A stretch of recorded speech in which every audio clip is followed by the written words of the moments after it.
72, or y'all want to move to 253? All right, let's move to Senate Bill 253. I have one question, if anyone has knowledge of this.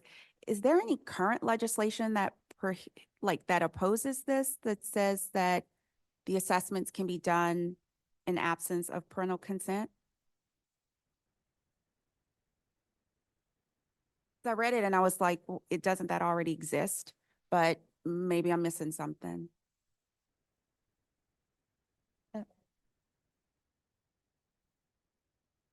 You have to get, I mean, from a pupil appraisal standpoint, we have to get a signature from a parent before we can move on. And this with an eval legislation or a re-eval. And this legislation specifically says initial.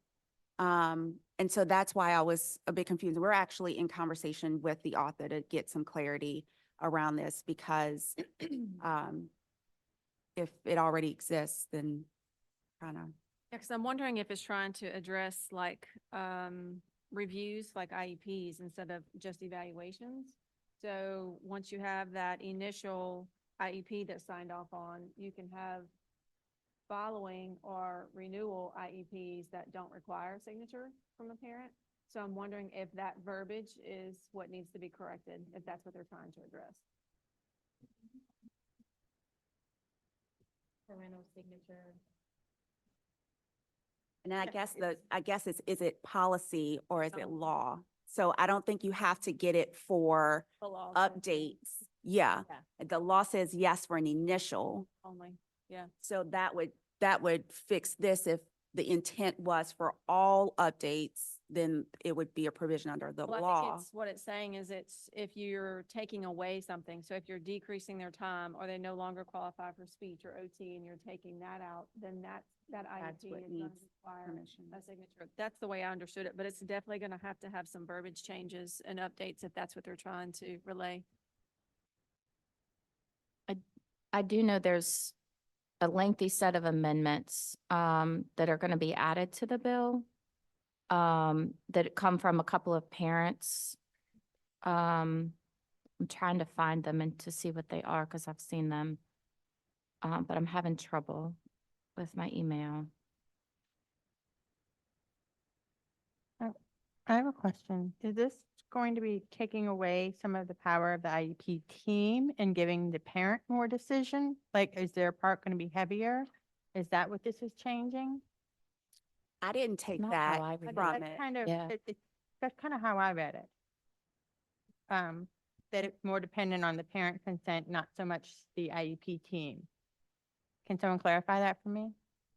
I can say that I didn't interpret it to be more weighted on the parent's part. I took it to be that it cannot occur without the parent's knowledge and consent, which, like I said, it already exists for initial.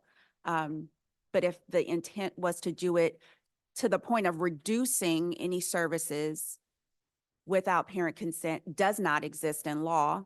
I know that, but at policy level, at the local level, it does exist, like Chrissy said, that you can't make any changes to the IEP without a parental signature, not necessarily parental permissions. So my question would be then for families who have difficulty, I guess with technology, we could resolve that issue if the families have the technology to support them. Because currently, it's my understanding is that parent permission, as long as it's verbal or over the phone, and it could be documented on the IEP. And so that signature line is void of the parent's signature, but they are indicating that the parent gave permission. So is this saying you have to have a parent's signature? This says written. Yeah, because I'm Consent. concerned about families who cannot, because of transportation, mobility, maybe in more of the rural areas where technology might not be as readily available.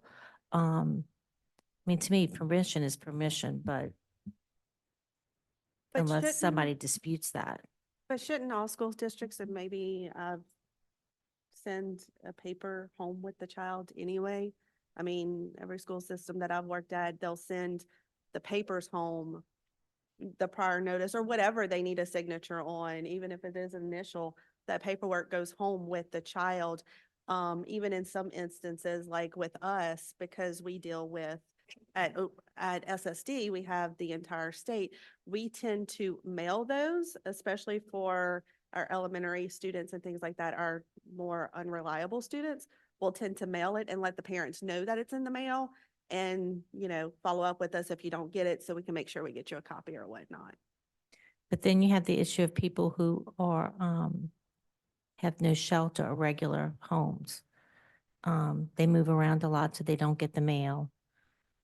We do have quite a few families who experience that. They don't have a homestead to receive the mail. Even in private schools, we have lots of kids. So communication is a challenge. So what would be the benefit of having the signature over just a oral communication? I actually don't think the legislation says signature, it just says written consent. So that could be an email, that can be Okay, a gotcha. signature Okay. on the. Okay, I see. I think once they get to the policy level, they will define what written, Okay. what's included in that written. Thank you. That makes sense. The other thing would be if they're gonna make a change or like remove a related service, for example, speech, 9 times out of 10, well, most of the time, if not 100% of the time, it's because they no longer qualify. So how would a parent be able to refuse that removal if they no longer qualify? So that right there kind of makes some things muddy too. So that would be something to consider. As it does say before the change can be implemented, so that's really concerning as well. So then that might launch a new process for dispute. Like it just, yeah. It could cause more conflict between families and schools than seem. Particularly as a speech pathologist myself, particularly for students who fail to make progress over a period of years. And I'm not saying that it's because it's the student's fault. It could be very well that the quality or the level of services available to that student are insufficient or not, they're just insufficient.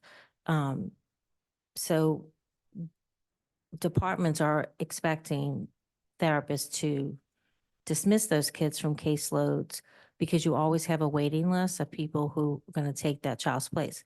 So, and it's a very difficult decision to make when you have a child who's nonverbal and you say to the family, he no longer qualifies, and the parent says, I don't understand. He cannot speak. How does he no longer qualify?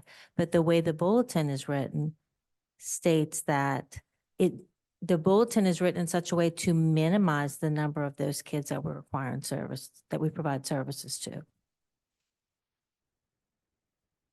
And a lot of those parents don't get the whole realm behind it of these services are provided for educational purposes because they're like, well, they get these services outside of school. Why can't they continue to get them into school? And that creates a whole another discussion with a lot of the parents that they just don't understand that point of, and even me as a teacher, I've gone, this just doesn't make sense. Here I have this kindergartner who needs sensory OT very clearly, needs help with handwriting.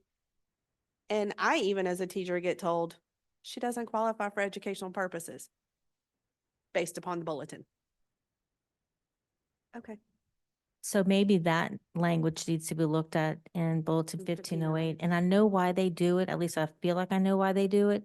It's to keep the numbers down, to limit the number, so we don't go over our proportionality that's expected of the federal government. Because we have a lot more students who have disability conditions that do impair their ability to succeed in the classroom, but it's relative to what is being provided in that classroom. So there's really no standard.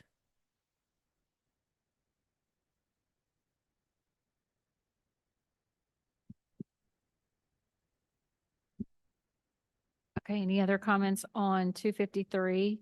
If not, we'll move to 336.